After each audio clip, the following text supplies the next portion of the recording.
New Mexico wildlands are rich with old artifacts of ancient cultures, at least they used to be rich. We're learning that sophisticated looters are fast picking up those items and turning them into cash to be used to buy drugs, especially meth.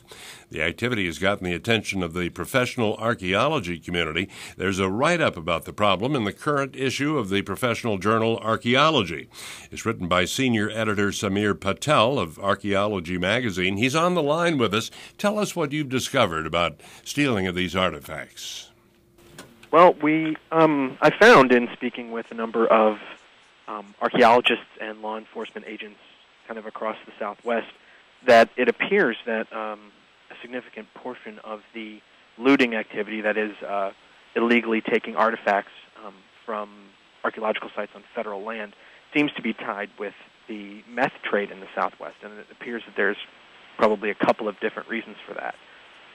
One is that the archaeological sites are often in the kind of remote rural areas that would provide a good place for drugs to flourish, and also because of some of the unusual physiological effects of meth that seem to make hunting for artifacts appealing to people who are taking the drug.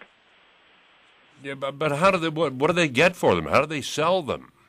That's a good question. I mean, understanding the sort of interior of the illegal antiquities trade is difficult, but it appears from the kind of busts that both agents working in narcotics and working in cultural resource crime have found is that they are trading, or selling these artifacts to meth dealers in exchange for the drugs, who then, tapping into the regular infrastructure of shady trading posts or galleries or other kinds of collectors or buyers, this network that already exists to further the illegal antiquities trade.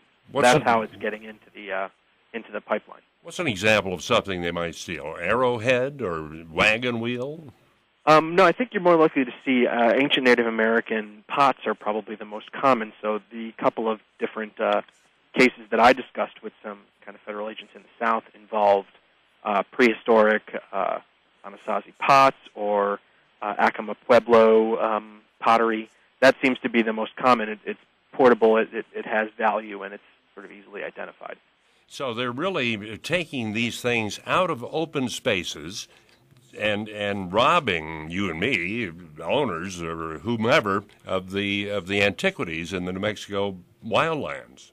Yeah, I think there's a couple of different ways in which this has happened. Now, looting is a problem and has been for decades, even outside of the drug trade. But this seems to be where the focus of it has shifted. People used to do it for pleasure. They were treasure hunters, weren't they? Yeah, collectors, genuinely, often very knowledgeable collectors who were misguided but thought that, they were somehow protecting these items by taking them out of the ground and keeping them. The problem is that, it is illegal, particularly when it comes off of federal land, which, as we know in the Southwest, is a great deal of federal land. And so that's the property of us, the citizens of this country, and the federal government as well. So you're seeing an increase in sort of meth-related both thefts from private collections of people who legally own antiquities, in addition to thefts from actual archaeological sites where it causes a great deal of damage and lost information that archaeologists then no longer have access to tell us about kind of our shared history in this country. You call them twiggers. Are they the people who find the loot, or are they the people who actually buy meth with the income? Well, that phrase "twiggers" is a term that a few of the people in the Southwest, the law enforcement agents and archaeologists, use that combines the word tweaker, which is slang for a person who is high on meth, with digger, which is can sometimes be used to refer to a legitimate archaeologist or to an illegal collector. So this term twigger refers specifically to people who are actively going out to archaeological sites and looking for objects that they can sell for drugs that they would then use. And what if they're caught? What would be the penalty if they're caught stealing something?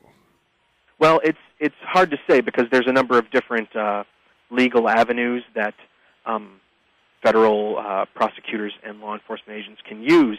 But typically what happens in these cases is that the drug charges, whatever they are easier to make stick and often have stiffer penalties. So in a lot of these cases, the cultural resource crime aspect of whatever a person has been captured for might be pled out or might be dropped in favor of pursuing the narcotics charge. So in some sense, there is no necessarily, there doesn't appear to be an added penalty for a person who's already involved in drugs to be involved in cultural resource crime as well, which is a problem.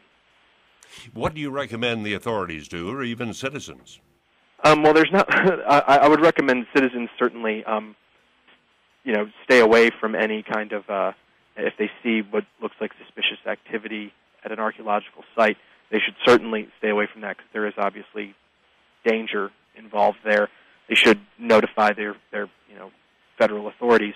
In terms of what the authorities can do, that is for ideally probably smarter and more informed people than me. But I mean, policymakers need to look at what the probably the penalties for cultural resource crime are, and perhaps do more to kind of educate all of the law enforcement people who are involved in this area to be able to contact the right people when they find something that they think is related to an archaeological site, so that can become part of the criminal proceedings. Sameer Patel at Archeology Magazine, many thanks.